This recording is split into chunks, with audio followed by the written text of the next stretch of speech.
suicidada. E tem a história da Rosa, que é mais conhecida. Uma menina que era menor de idade, foi vista entrando com um tiozão lá. E depois de algumas horas ela é vista sendo jogada do segundo andar. E ela cumpre a descrição perfeita de uma fantasma que aparece no Martinelli nos últimos andares. Uma menina que paira por ali.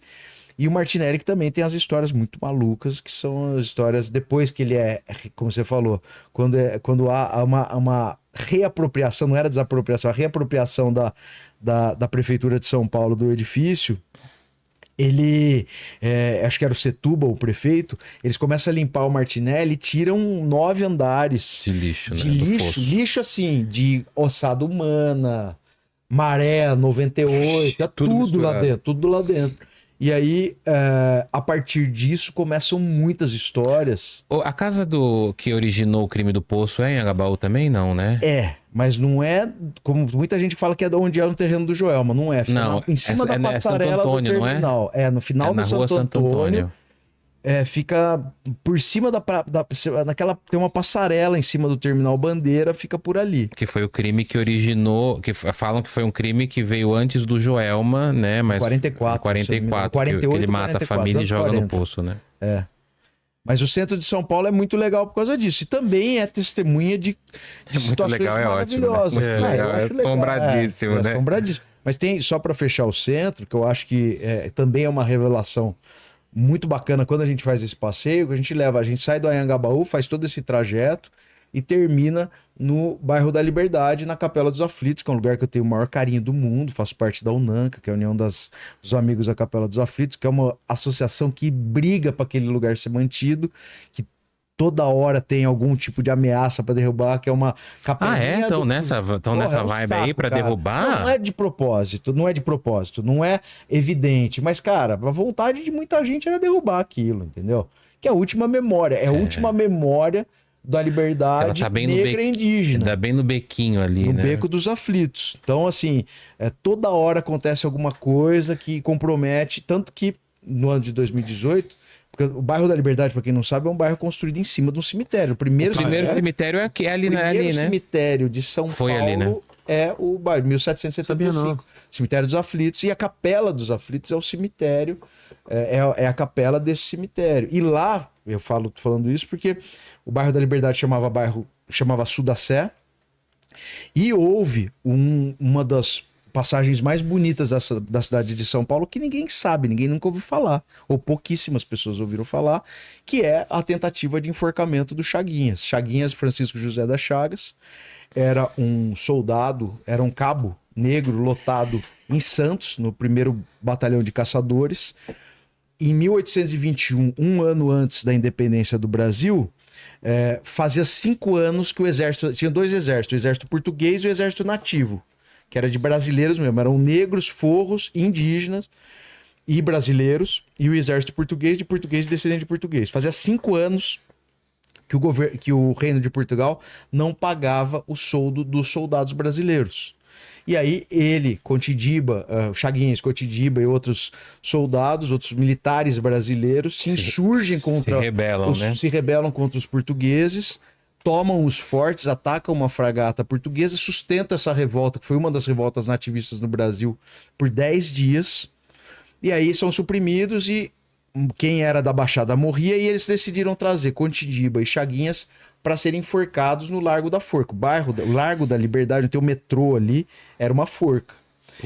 Então eles são trazidos, passam a última noite do dia 19 de setembro para o dia 20, eles foram mortos no dia 20. Na Capela dos Aflitos, numa cela adaptada. Na manhã do dia 20, são levados para o Largo da Forca, onde ficava a forca, obviamente. Colocam a corda no pescoço do Cotidiba, soltam, a forca funciona perfeitamente. E essas mortes eram feitas ali na Liberdade? Em praça pública? Não, era o programa de domingo da galera. Assistiam um enforcamentinho. Você tem noção? A galera adorava isso. Tem noção de que na Liberdade... A galera ia ver. E, na verdade, a intenção era que as pessoas vissem, porque a intenção do enforcamento é um tipo de execução para ser publicizada. A forca funciona funcionando e funciona não funcionando, porque ela funcionando, você vê a pessoa sendo morta e a presença dela ali serve para você nunca se atrever a desafiar quem manda. Então, que vai acabar lá, né? vai acabar lá. Meio que uma ameaça, Então, olha o que tá acontecendo com ele aqui. Exatamente isso. Então, colocam a forca no Cotindiba, que era o parceiro do Chaguinhas, a forca funciona bem. Colocam no pescoço do Chaguinhas, a forca arrebenta a primeira vez. Quando acontecia isso, tinha um membro da igreja que certificava o acontecido e falava: tá interrompida a execução, Deus não quer que esse cara seja morto. Avisaram isso avisaram o comando do exército português, o cara falou: não, esse aí tem que matar. Pegaram outra forca, botaram no pescoço do Chaguinhas, soltaram, ela arrebentou de novo. O povo que gritava clemência passou a gritar liberdade. Mas esse clamor foi ignorado. Aí pegam uma outra forca com um reforço de couro, colocam no pescoço do Chaguinhas, e aí há duas versões. Uma de que a forca arrebenta de novo, e a outra de que ela não é capaz de matar o Chaguinhas, e aí soltam a forca e ele é morto a pauladas e a facadas. Desde que aconteceu isso, e isso é um relato, já que o pessoal gosta de prova, de evidência e tal, quem faz o relato da execução ou da tentativa de execução por enforcamento do Chaguinhas foi o Regente Feijó. Ele assiste tudo e descreve todos os milagres que aconteceram no centro de São Paulo, onde a gente conhece. E aí o que acontece? Há um processo imediato, quase devocional de Chaguinhas, na forca, que depois de um tempo virou um cruzeiro, e que depois de um tempo virou a igreja da Santa Cruz dos Enforcados, que é aquela forca que fica lá, que é aquela igreja que fica lá em cima mesmo, do lado da estação.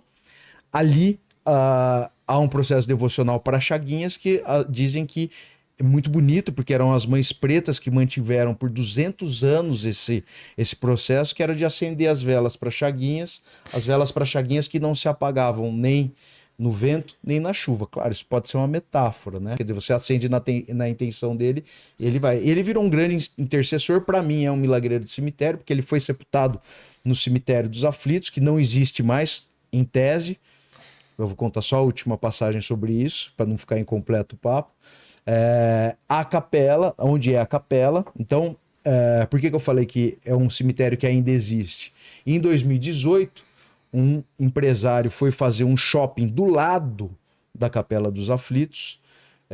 Estou falando que tem gente que a intenção de derrubar era impressionante, porque quando o cara estava fazendo a fundação desse empreendimento, desse shoppingzinho, eles quase derrubaram a capela. A capela é muito frágil. Claro, né? Porque capela dali do lado, imagina a tremedeira. De taipa de pilão. Quer dizer, e aí o que aconteceu? Quando esse cara começou a fazer as fundações, acharam 9 ossadas. E todo mundo falava não.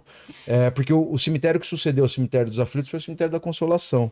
Então, eles falaram, não, todo mundo foi levado, não tem mais ossos nenhum, não tem mais corpo aqui. Quando esse cara fez essa fundação em 2018, achou 9 ossadas. Achou 9 ossadas.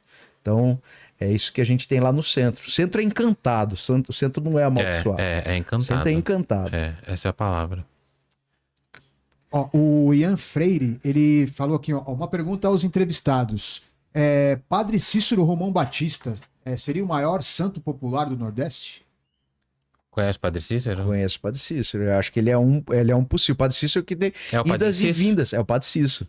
Padinho Padre Cícero. Padinho Cícero. Tem tanta gente, tem tantos. Porque eu falo santo popular, de milagre. O Padre Cícero, ele é realmente um padre que provoca uma devoção, inclusive incomodou muita gente, ele foi excomungado. Interessante, porque o cara que presidiu o processo de excomunhão, é isso o nome? Você que era Excomunhão é quando Não fui seminarista. Não força a barra.